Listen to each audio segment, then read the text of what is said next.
জয়পুরহাট সীমান্তে জোরদার করা হয়েছে বিজিবির তল্লাশি। পশ্চিমবঙ্গে বিজেপির জয় এবং দলের প্রভাবশালী নেতাদের পুশিন হুমকির পর থেকেই প্রতিটি পয়েন্টে বাড়ানো হয়েছে নজরদারি। বিজিবি বলছে, হিলি সীমান্ত ও পাঁচবিবি চেকপোস্টে ২৪ ঘণ্টা সিসিটিভি ক্যামেরায় নজরদারি ও তল্লাশি চালানো হচ্ছে। সীমান্ত পাহারা জোরদার করতে ব্যবহার করা হচ্ছে প্রশিক্ষিত ডগ স্কোয়াড। চট্টগ্রামে টানা ২৩ দিন বন্ধ থাকার পর আবারও উৎপাদনে ফিরছে দেশের একমাত্র তেল শোধনাগার ইস্টার্ন রিফাইনারি। ইরান যুদ্ধের প্রভাবে বন্ধ ছিল অপরিশোধিত তেল সরবরাহ। দুদিন আগে হরমুজ প্রণালী এড়িয়ে ১ লাখ টন ক্রুড অয়েলের চালান ভিড়ে চট্টগ্রাম বন্দরে। সেখান থেকে সরবরাহ পেতেই আবার পুরোদমে সচল হয় তেল শোধনাগারটি। মৌলভীবাজারে হাওরে পানি বাড়ছে।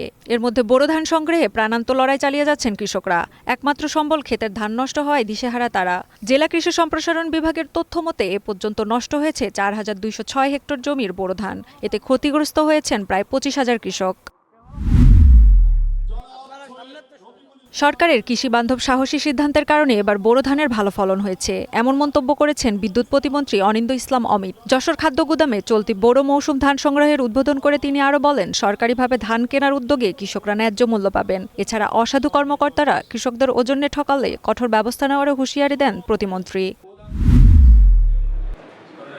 অনিয়ন্ত্রিত জীবনযাপন ও অপরিমিত খাদ্যাভ্যাসের কারণে দেশে হৃদরোগে আক্রান্তের সংখ্যা বাড়ছে। সকালে চট্টগ্রামে এক সেমিনারে কথা বলেছেন বিশেষজ্ঞরা। চট্টগ্রামের প্রবর্তক সংঘের মাস্টারদা সূর্য সেন অডিটোরিয়ামে আয়োজিত সেমিনারে মূল প্রবন্ধ উপস্থাপন করেন হার্ট ফাউন্ডেশনের সেক্রেটারি জেনারেল অধ্যাপক ডাক্তার প্রবীর কুমার দাস। হার্ট সুস্থ রাখতে নিয়মিত ব্যায়াম, খাবারের সতর্কতা এবং সুশৃঙ্খল জীবনযাপনের ওপর গুরুত্বারোপ করেন বক্তারা।